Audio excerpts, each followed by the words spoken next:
Ladies and gentlemen, the year is 2026. The last time that Conor McGregor fought, it was 2021, UFC 264 in the trilogy against Dustin Poirier, to where he suffered a catastrophic leg injury. He has not won a fight since 2020, which was against Donald Cerrone, which we all knew that was the UFC basically giving Conor a tune-up fight, throwing him a bone, hoping he would get a win to get back in the win column. This guy has been 1 foot in and 1 foot out of the fight game for forever now. He's been partying his rear end off, living a wild lifestyle, all sorts of crazy things happening involving this guy, around this guy, outside of the fight game throughout the past several years. And now he's returning at UFC 329 at International Fight Week in Las Vegas, Nevada, against one of the most dominant strikers, volume-based strikers in the history of the game in Max Holloway. This just feels like a disaster waiting to happen for Conor McGregor. It absolutely does. And logic tells you that Max is just going to dominate this fight. And I definitely think that there is a really good chance that Holloway just goes out there, steamrolls Conor, beats the brakes off of him. But I have such a weird feeling about this fight. So we're going to break it all down in this video. I'm going to give you my early prediction, break down the fight, because I see people out here talking about Conor's got no chance, man. Basically, a lot of people are waving the white flag for Conor McGregor. And I would say that probably 99% of the MMA world, the universe as a whole, thinks that Conor is going to get worked by Holloway and absolutely destroyed. And I think that is the most likely outcome in this fight. I mean, being out of the fight game for this long, coming back against an absolute savage in Holloway, like, you're just asking for problems. You're asking for problems. We got to give a shout out to McGregor for coming. Like, he doesn't have to do this, man. He does not have to do this. He doesn't have to fight anymore. This dude is literally a celebrity. He's got all the money in the world, all the fame. He's 37 years of age, and he's coming back to take on Max Holloway. Dude, I'm honestly, like, I'm still shocked. Like, I cannot believe that Conor McGregor is returning. And I will say this. We will have to wait and see if this fight actually happens. Now, I know that throughout the years, Conor McGregor, back in his heyday, this was a dude that never pulled out of a fight. He would come in with these serious injuries, torn this, broken that, and he would always show up and fight. That's one thing you could say about Conor McGregor. You know, outside of pulling out at UFC 303 to where it was supposed to be Michael Chandler. And by the way, rumor has it that Michael Chandler fell to his knees in a Walmart somewhere in the United States of America when he saw this news, man. How dirty are they doing Michael Chandler, man? They got him at the White House basically fighting a knockoff version of McGregor. Essentially, they said, we're not going to give you a washed, older version of Conor, a very winnable fight for you, Chandler. We're going to give you a guy that fights very much like a prime McGregor, that is actually in the prime of his career in Mauricio Rufy. So basically, you will get destroyed at the White House. Like, the Michael Chandler, man, the downfall of Chandler is absolutely crazy, man. Kind of feel bad for the guy in a way, but sitting out all that time, waiting around, groveling at the feet of McGregor was just absolutely cringe. But it's kind of crazy seeing how it's all played out. So yeah, Chandler falls to his knees somewhere. Dana White, perfect timing, waits for Francis Ngannou to start walking out on the Netflix card to announce the return of Conor McGregor. And Dana White, the dude was at the Arnold Allen versus Mel Costa main event, was at that card in the Apex. When is Dana White really at these Apex events anymore? He just couldn't wait to be petty and deliver the news, man. So I'm shocked that McGregor is back. So it's one of those things. Again, this isn't Conor from years ago. This is a guy that has a lot of other things going on outside of fighting, businesses, this and that. And I feel like he's kind of in, kind of out. One day really excited about fighting. The next day, maybe not so much. And I feel like that's maybe some of the reason that this card is very stacked out for a Conor McGregor card. So we're going to talk about it. I want to talk about this card, some of the matchups that are already on here, because this card's absolutely stacked. And then I will break down McGregor versus Holloway, because I feel like I maybe have a little bit of a different point of view on this fight than a lot of others. But listen, if you remember a lot of the Conor McGregor fight cards, they're usually not very good. It's almost like an Apex event where it feels like a lot of random matchmaking, a few prospects, a few veterans, and it's kind of like the UFC just mashes up a bunch. They're like, we'll grab a little bit of this, a little bit of that. There you go, here's the card, and Conor's headlining, so we don't care about the card. People are going to watch anyway, which was true. Absolutely true. And I still think that obviously Conor McGregor, the biggest star in UFC history, the biggest MMA star of all time, and like I've said many times, is a big reason as to why MMA is so popular, and especially the UFC is a big reason the UFC is where it is today.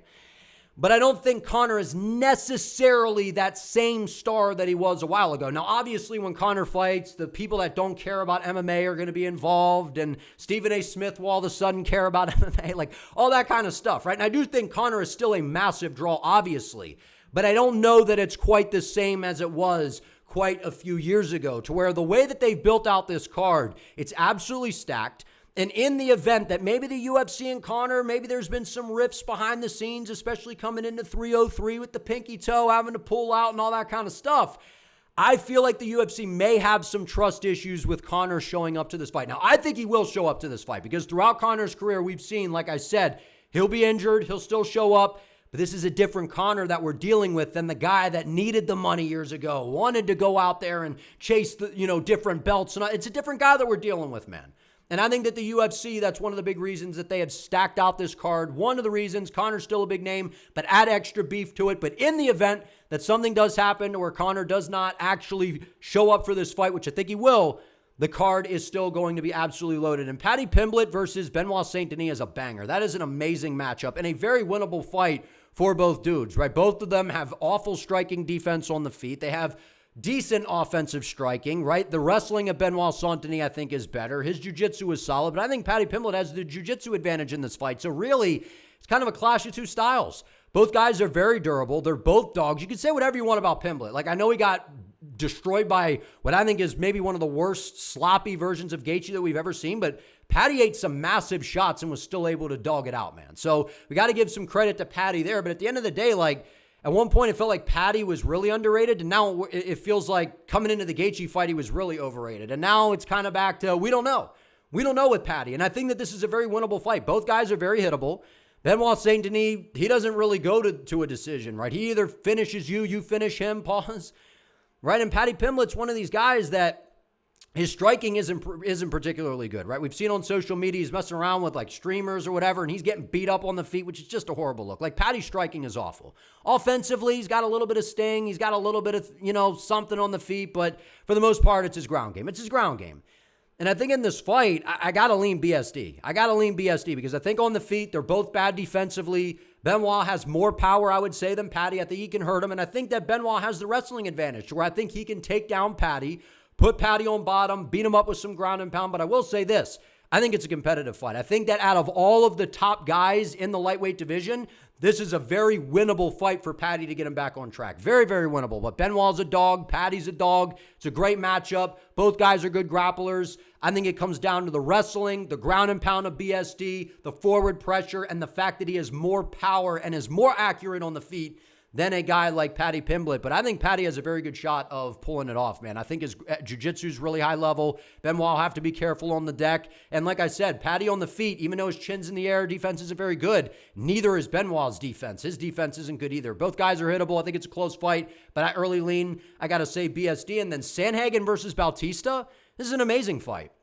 An absolutely amazing fight, right? These guys fought, I think it was in 2019. Sandhagen was able to sub Mario Bautista in the very first round. And obviously, both guys have gotten so much better since then, right? Corey's been out here fighting for belts. He's been fighting the best guys in the world. His striking's gotten better. His ground games went to another level. And Mario Bautista, you could say the exact same thing. He was on a crazy win streak up until he lost to Umar Nurmagomedov, who we saw dominated Corey Sandhagen. One of the best bantamweights in the world is Umar. So Mario Bautista, and again, just put on a masterclass against Vinny Oliveira. Like, Mario Bautista's ground game is sick. The transitions, the flow, the jiu-jitsu, his striking has looked really, really good. It's a banger fight, man. A banger fight, super high level, chess match, tit for tat type of battle. The X's and O's of this one, I can't wait. I got to lean Corey Sandhagen, though, early lean, man. I think his striking is a little bit better than Mario, a little bit more dynamic, and I think on the ground, I don't know that Mario will out-grapple Corey, and I don't know that Corey will out-grapple Mario. So if it plays out on the feet, I think Corey can outstrike him just a little bit, mixing in the leg kicks, switching up the stances to be a little bit busier than Mario. But I give Mario a really good chance. This is one of those fights where, yeah, Corey easily beat him the first time. They've both gotten much better, especially Mario. And we've seen Sandhagen, a hard guy to hold down. I love that fight, man. Super high-level fight. But I got to early lean Corey Sandhagen. And Brandon Royval versus Lonnie Kavanaugh, sign me up, man. And listen, I started packing my bags. I am all aboard the Lonnie Kavanaugh train, man. I think that this dude is not only a future title contender, but I would not be surprised if at some point he is a champion in this weight class, right? I picked Charles Johnson to knock him out, right? We've seen that Charles Johnson, the way that he's able to deal with these really high-level striking prospects that are really, really young, the way it's not so much how you start, it's how you finish, right? You get knocked out by Charles Johnson, you're having a lot of success, and then you bounce back in a short notice opportunity. I think he was preparing for another fight, but we bump up your schedule. The UFC bumps up his schedule, sends him to Mexico City to fight a legend of the division, a legend of the fight game in Brandon Moreno, who maybe isn't quite the same guy he was a few years ago, but a 5-rounder at altitude against Brandon Moreno, a massive stub-up in competition, and Lonnie Kavanaugh has never looked better. His calf kicks were outstanding. The leg kicks, the boxing, the precision, the defense, the surgical, tactical striking. He is a true tactician on the feet, man, and I think that he is going to pick apart and destroy Brandon Royval. I think this is the most vulnerable Royval has been throughout his entire career. Right, was in that absolute war with Joshua Van, which was a crazy fight, got dropped bad lately by Joshua Van. And I understand, look how good Van is, and I understand all those things. But then Royval bounces back, gets knocked out by Manel Kape, who's the hardest hitter in the hardest hitter right here, the hardest hitter in the flyweight division. And I think Royval getting up there a little bit older, especially in the flyweight division, the lighter weight classes. These guys are fast, man. Kavanaugh's young. His striking is super tactical, excellent timing, really good defense, and he has devastating power in the flyweight division. I think Kavanaugh outstrikes him, puts on a masterclass, and I think there's definitely a chance that he stops Brandon Royval in this fight. And I know Royval's a southpaw. He's quick and rangy and got a solid ground game. Kavanaugh's takedown defense is good. He's a well-rounded fighter. I think that he is one of the top future. I mean, he already is now. I think this guy is going to be a champion at some point, man. Him versus Joshua Van, that would feed generations, man. That stylistic matchup. So going out there, almost finishing Moreno numerous times, easily outstriking him, beating him up, destroying the lead leg. I think he's going to go out there and put some work on Brandon Royval and easily outstrike him, if not end up KOing him, because I think that Royval, once the chin starts to go, man, the problems start to ensue. And then Gable Stevenson, gold medalist. I think he's, a 5-time All-American, which is absolutely insane, right? Training with John Jones. And finally, the U.S., man, we got some dudes on the rise. We got Josh Hokett, Sean Brady. We got some dogs, man. Steve Garcia. And then you bring in Gable Stevenson, right? Wrestling at University of Minnesota. He's an absolute monster, man. And we've seen on the regional scene, he's knocking people out. His striking is getting better. We know his ground game is good. Excellent ground and pound. We'll see if he can add some submissions into the arsenal. They're literally giving him a layup. They're giving him one of the worst fighters on the roster in Ellison here. I think Gable Stevenson runs him over. And again, the UFC got to be a little bit careful here. And I know the heavyweight division's been revived, and the heavyweight division's not as bummy as it, once was. We actually have some real prospects on the rise, so it's exciting. But remember what they were doing with Bo Nickel. Remember what they were doing with some of these other prospects that they were bringing in, just kind of shoving down, forcing on us a little bit, shoving it down our throats. Pause, man. You know what I mean? But you know what I'm saying? Like, you got to be careful, because when you start putting these guys on main cards and it's like, hey, man, we got some other great fights on here, it starts to frustrate people a little bit. But I think the hype is warranted for Gable Stevenson. You're training with John Jones. You're around, the greatest of all time, the brilliant minds at that camp and all these different things. I think Gable Stevenson will destroy Ellison. They're putting him in this opportunity for a reason, a big card, showcase opportunity. I think Gable Stevenson absolutely runs him over. I just think the UFC's got to be careful with how much they kind of force Gable on us. Just kind of naturally let the fans gravitate towards Gable Stevenson. I know a lot of people have been excited to see him in the UFC, myself included. I think he absolutely dominates Ellison and gets him out of there in the very first round. He's explosive. He's a great athlete. His wrestling is elite. His ground game is good. Working with John Jones, I think that he'll handle business. And listen, man, this card's looking really good. I mean, Damian Panas, Cesar Almeida, Striker's Delight. Ryan Gandra, Zachary Reese, kind of a lower level fight, but both guys got power. Cody Durden, coming off of a big upset win over Jafel Filio, where he was a massive underdog. Ode Osborne, who's a super fast, dangerous striker. Cody Garbrandt versus Yanez, that's a banger. And I think Cody Garbrandt's kind of screwed in that fight because I think Yanez got brutally robbed. It was a draw against Simone. I thought he clearly won the fight. Outdamaged him, stopped the takedowns. I think he probably knocks out Cody Garbrandt. And then Kai Kamaka coming off of a great performance against Dakota Hope, one of Josh Van's teammates, I believe, right? Kamaka looked really, really good. And Luke Riley, one of the, UK fighters that the UFC's building up, teammate of Paddy Pimblett, he actually can strike now. So if Paddy had his striking, Paddy actually might be able to win a belt out here. Luke Riley's got good striking, had a good performance against Michael Aswell. His boxing is good, got some good kicks. And then Robert Whittaker versus Nikita Krylov, that should be on the main card, right? Bobby Knuckles moving up to 205. I think that this move is... I've been waiting for Bob to move up, man. I think he's going to look really good at light heavyweight. I think he'll put the work on Nikita Krylov. Krylov's not the same guy. And I know I picked him he was the underdog, I think, coming in against Bukauskas, but Bukauskas is overrated. And that's something I recognized a while ago. Krylov is not the same guy. Had a ton of time away. He's a little bit older, very, very chinny, charges into range with his hands down. I think Robert Whittaker is going to be faster. Rob hits hard. He's got very good takedown defense. I think he's better than Nikita Krylov everywhere. And I think Rob's durability will be even better moving up to the 205 division. So Whittaker's striking is good. He's an elite fighter. I know a little bit older in his career. Things haven't necessarily been going Rob's way. I think it's a good matchup for him against Nikita Krylov. I think he easily outscores him. If not, ends up getting a KO. And then Tracy Cortez versus Bang Bang Wong. Kong Wang is one of the most exciting women's fighters in the UFC right now. She's got high-level striking. I know the takedown defense has been a little bit suspect. We've seen it get better. She's a little bit hittable on the feet, but her striking is ferocious. It's nasty. She's got devastating power if she lands clean. But this is a big step up because Tracy Cortez, while she's not the most dangerous finisher, I know she just got submitted by Blanchfield, but she's got a solid ground game. Her striking's busy on the feet. She's got solid footwork, so not a layup for Kong Wang whatsoever. I'm going to early lean. I'll say she beats Cortez by a decision, but I think that's actually a fun fight, and it's cool to see Wang getting a step up here against a name in Tracy Cortez. Now, let's talk about this fight more in depth, man, because a lot of people are going to count out Conor in this fight. And listen, the logical take on this fight is that Max Holloway is going to destroy McGregor. One of the things that I always say, especially in the fight game, you cannot be 1 foot in and 1 foot out. You just can't, because especially when you're if you're a guy that's just kind of fighting back end ranked guys that you're just basically hanging around in the UFC for paychecks, and you can kind of do that to a degree, right? We've seen guys do that don't seem like they're fully invested in the fight game. They get some older, fighters in there with them, and they can find ways to get it done. But when you're fighting the best guys in the world, you can't be 1 foot in and 1 foot out. And Conor McGregor has been for years. I'm convinced even back when he was still fighting, the Poirier rematch, the trilogy, a lot of it was how dedicated and how focused is Conor really? Max Holloway has been dialed in and locked in this whole time, dog. Since they last fought in 2013, where Conor dominated him, and I think he injured his knee in that fight, which was impressive that he still was able to push through and was able to dominate Holloway utilizing the grappling. But since then, Holloway's been fully locked in. Look at what Holloway has went on to do, man. He's, I think, the second greatest featherweight of all time behind Volkanovski. He's out here destroying Justin Gaethje at UFC 300, knocking him out in what I think is the greatest KO of all time.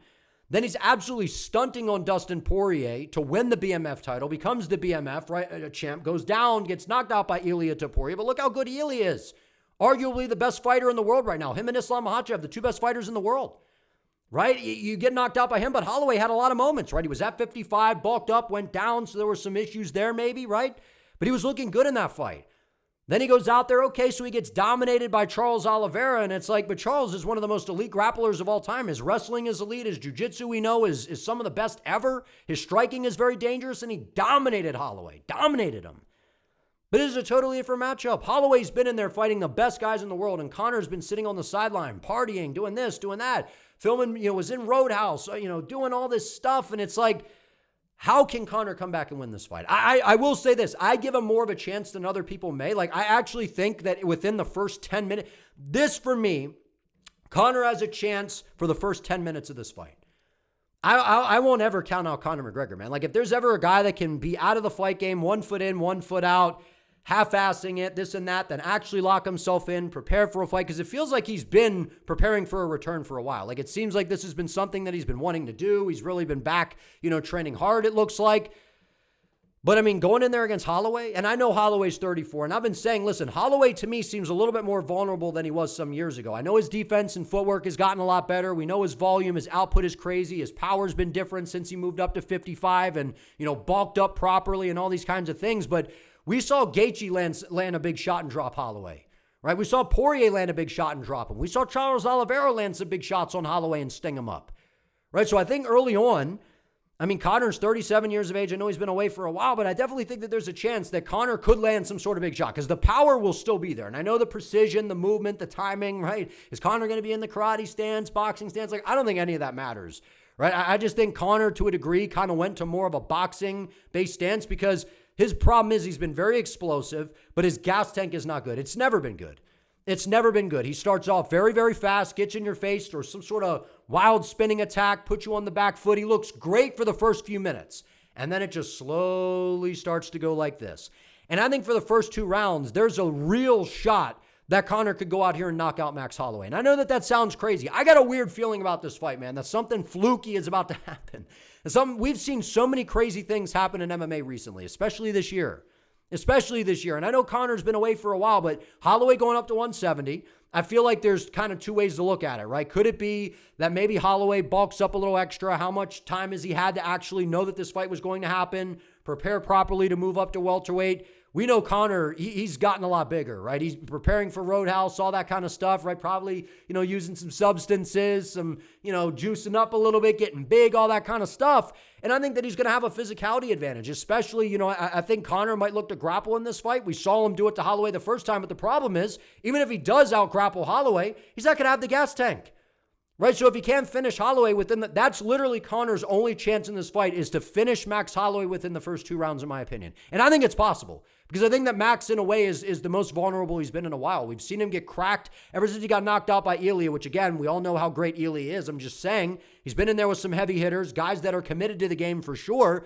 But we're seeing that Max has a ton of miles on him. He's a little bit older. So to say that Conor has no chance, I think is a stretch. Now, is it incredibly unlikely that he wins? I would say so, but I'm definitely giving him a chance. 100%. To push Holloway into the clinch, land some sort of big shot early, sneak a head kick around the guard, catch Holloway, rock him, and put him away. I think it's possible.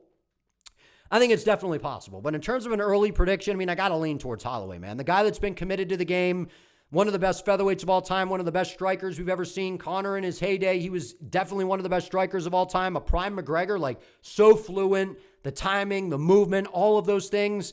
I don't think we see that version of Conor in the octagon. And that's a lot of the questions of this. What kind of Conor do we see? Is he going to be beyond washed? Is he going to be slow? Is he even going to have, what's it going to look like? What's it going to look like, man? And I know that you could say, well, this kind of favors Conor to a degree. He's going to be big and strong at 170. Holloway hasn't fought at welterweight. But I really feel like a lot of it is Holloway's just going to kind of keep the way he built himself up to lightweight, but just not really cut any weight. So he's still going to be fast. He's still going to be nimble. We saw him school Dustin Poirier to win the BMF belt. We saw him school Justin Gaethje, right? And he doesn't have a crazy grappling threat to worry about like Charles Oliveira. So he knows coming into this fight, Conor McGregor didn't do well with leg kicks against Poirier. The calf kicks were a huge factor as to why Poirier was able to beat him, right? And then it was the counter hooks of Poirier and the boxing that was able to take out Conor in the second fight, and then obviously the injury, but it wasn't looking good for Conor in the third fight at all. And Holloway does a very good job switching stances. He can attack the lead leg of Conor McGregor, right? Go orthodox, rip those kicks to the body, bring up some high kicks as well. Holloway is going to be a lot faster. He's going to be a lot faster. Despite me thinking that he's a little bit more vulnerable than he was a few years ago, he's got a ton of miles on him. Even though he's 34, he's a guy that he's been around since he was very, very young in the game, man. And I think Holloway, durability-wise, is more vulnerable than he was a few years ago for sure.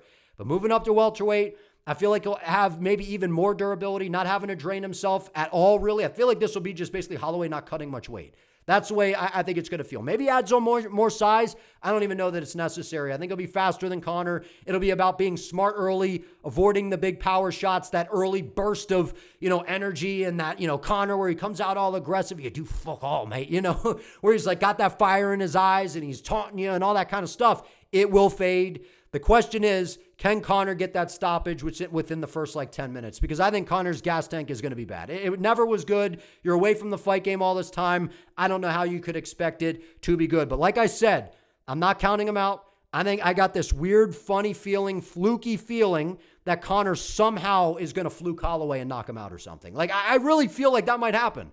I really, really do. And I give Conor a chance, man. I really do. He's a good striker, and I know he's been away from the game, but you don't lose the ability to strike. You don't, and the power's not going to go anywhere. The left hand is still very dangerous. The reaction time, I think, will slow down. Adding on the size, I think, will slow him down. And never having a good gas tank, why would his gas tank be good now? Why would it be good now? Max Holloway is going to be way faster. He throws in combinations, punches and bunches. We've seen his power has been different. He's sitting on shots much better since moving up to 55, committing to the lightweight division, bulking up properly. I feel like this is just a disaster for Conor, man. And I know people might say, like, why didn't you book, McGregor versus Paddy Pimblett? Well, you risk the game of Paddy taking him down. You risk, if you would have done Saint Denis, of these guys taking him down, right? At least in this fight, Holloway's probably going to go in there and just straight strike with McGregor. Like, if anyone has the grappling advantage, I think it would be Conor. I think Conor's ground game has been underrated for most of his career, right? He defended a lot of Khabib's takedowns, which, if you look back on it, he gave Khabib at moments fits, right? And most guys just got absolutely destroyed by Khabib. Like, Khabib did end up destroying Conor, but, like, Conor at least had a few moments. No one basically had moments against Khabib, really, right? For the most part, right? We saw Poirier land some shots, Gaethje land some shots, but he defended the takedowns decently. Had some moments. I think it was in the third round on the feet. So at the end of the day, like, I don't think you can ever count out McGregor. This is just, it feels like a disaster, man. Like, I can't lie, it feels like a disaster. I just have this weird feeling that he's going to somehow fluke it and end up knocking out Holloway in the first 2 rounds, right? What version of McGregor do we see? Is he actually going to be in great shape? Is he going to be super committed to that? Like, there's just so many questions that I have. Where with Holloway, there are no questions. Yeah, he's a streamer. He's doing his video games and being a gamer and all that kind of stuff. But we know Holloway is in the room training nonstop year round. Conor, for a while, like, I don't even think he was really training. All the stress and anxiety and all this stuff he's going on outside of fighting and all the, it just feels like that Conor's going to get destroyed. It feels like that. And I give him a chance for the first 10 minutes. The first 2 rounds, I think Conor has a chance. On the feet, maybe mixing in some grappling, landing some shots, catching Holloway with a high kick, landing a left hand down the middle, stunning him. Holloway being maybe, taking some damage throughout the years, being a little bit older at being at welterweight. Maybe McGregor's got some extra sting. I don't know. I'm giving Conor a chance. First 10 minutes. Then after that, if he doesn't get Holloway out of there early, man, he will get absolutely destroyed. And it's not to say that Holloway can't finish him early, because I think Holloway will be much faster. He'll be a lot more dialed in. And the guys at McGregor, McGregor's camp to me has done him such a disservice. Like, I get the loyalty to your camp. That's the team that's been with you since the beginning, but they don't push him. They're like a bunch of yes men. And the guys that Conor's training with, like, are a lot of those guys high level? They don't look like it. They look like a bunch of amateurs. It's basically they bring these guys in for Conor to just beat up on and build up his confidence. That's the way it feels, at least to me. He's going to go in there. You haven't been taking shots against, like, a real elite. Like, Holloway is elite. Like, even though he's 34 and been around for forever, he is still elite. He's still elite, man. And it just feels like Conor's going to get murked. It really does, man. It feels like he's going to get tuned up and destroyed. But like I said, I got this weird fluky feeling that Conor's going to somehow fluke this, man. Like, how crazy would that be if Conor ends up beating Max Holloway? They'd probably give him a welterweight title shot against Islam Makhachev. Or maybe he goes down to 55 and fights Ilya or so. I don't think he can make 55. And people are going to say, well, why is this at welterweight? They're basically 255ers. You have to lure in Conor somehow. Like, not only has Conor, like, added on a bunch of size and all this and that, but him going on a crazy diet and dieting down to 55, like, you got to basically appease McGregor and make it as easy as possible, in my opinion, for him to come back. The less hoops and the less inconvenience, that's how you would get Conor back into the octagon. So it's a big deal that Conor's coming back. Like I said, I give him more of a chance than maybe other people will. I think within the first 10 minutes, that's Conor's chance. But in the midst of all that, we've seen Holloway's hittable. His footwork's gotten better. Conor is also hittable as well, man. He's vulnerable as well. I mean, you haven't been in the game for how long? You haven't fought in how long? How's Conor going to react to getting hit, in a 4-ounce glove? Getting tagged in a real MMA fight with a guy that's committed to the game like Holloway, one of the best strikers of all time. A guy that is still one of the best strikers in the game that absolutely schooled Poirier and Gaethje. So, and Oliveira kind of fumbled, man. Like, I knew that there was no way they would do Oliveira versus McGregor because Oliveira is dangerous on the feet. He would just take Conor down and probably submit him easily on the ground. But I feel like if Oliveira went out there and knocked out Holloway or something, like, maybe they could have given him the Conor fight. But given the way that fight went, where he just basically, out-grappled Holloway and dominated him that way, I feel like the UFC is like, no way, man. We got to put a guy in there that we know is going to strike with McGregor, at least give Conor some sort of chance. So it feels like the UFC in a way is kind of like finding some ways to give McGregor some things that kind of can not even out the playing field, but give him some kind of pluses that can give him, some sort of hope, I think, coming into this fight. So like I said, first 2 rounds, first 10 minutes, I think McGregor has a chance. He's got power. We know the left hand is dangerous. The high kicks, knees up the middle, all those kinds of things. But you kind of have to lean Holloway, man. You got to lean Holloway. He's committed to the game. He's been in there fighting the best guys in the world. His striking is nasty. These guys, two different fighters than what they were way back in the day. Obviously, Max much better. Do we really think Conor is better than what he was back in his prime?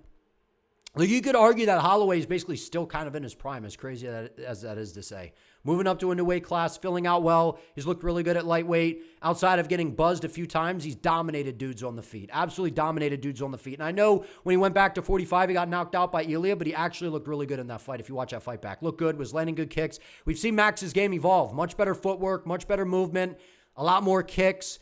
I think Conor has a lot to worry about in this fight where Holloway just basically has to worry about the left hand of McGregor, some sort of wild spinning attack. Conor's been away for a long time, man. Coming back, finding a way to beat Holloway, it would be one of the craziest, I think it'd be one of the craziest upsets ever. It really would. Like, it really feels that way. And obviously, there's nothing like a McGregor fight. There just isn't. He's the biggest star of all time. Him coming back, the sport's better with him in it. The eyeballs it draws. It gets everybody fired up. And how stacked is the summer for the UFC, man? We got the White House card coming up. We had 328 with Chimaev versus Strickland. You know, now we got 329. The UFC really feels like it's back. It really feels like it's back. This card, a lot of really good fights on the prelims. The main card is absolutely stacked. Some really high-level matchups, some really exciting fighters. And then the main event, the notorious one, Return of the Mac. Conor's back in action versus Max Holloway. I never thought we would see Conor fight again in the UFC. Like I said, the first 10 minutes, I think it can be interesting. I think Conor could find a way to land some sort of shot, put Max on skates, find a way to get him out of there. But we know Holloway's got great durability, despite getting stung in some of these fights, because the guys do hit harder as you move up. Conor's power hasn't necessarily been the same in the higher weight classes. He lands some big shots on Poirier to where if one of those lands on Holloway, that's where I'm saying, like, maybe you could find a way to get Holloway out of there. That'd be crazy. Imagine if Conor wins, man.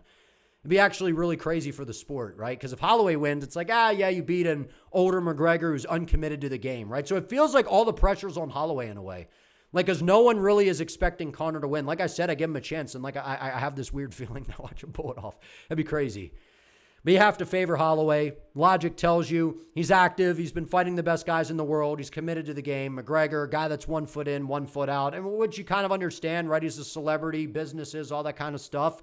The fight game at the elite level, you can't be partially committed. And it feels like one day McGregor's excited to fight. The next day, maybe not so much. And it feels like he's kind of been hot and cold for a while now. Seems like he's committed and going to show up for this fight against Max Holloway. Steep hill to climb, knowing that Holloway's active, he's got volume, has power, sitting on his shots much better since bulking up, moving up to the 55 division, really good cardio, not going to get tired. He has McGregor outgunned in a lot of aspects. Other than early on, I think McGregor can match him in terms of maybe being the better grappler, having a ton of power in that left hand to where he could hurt him early, maybe even a high kick. But I think you got to favor Holloway pretty big coming into this fight. But like I said, I'm not counting out Conor McGregor here.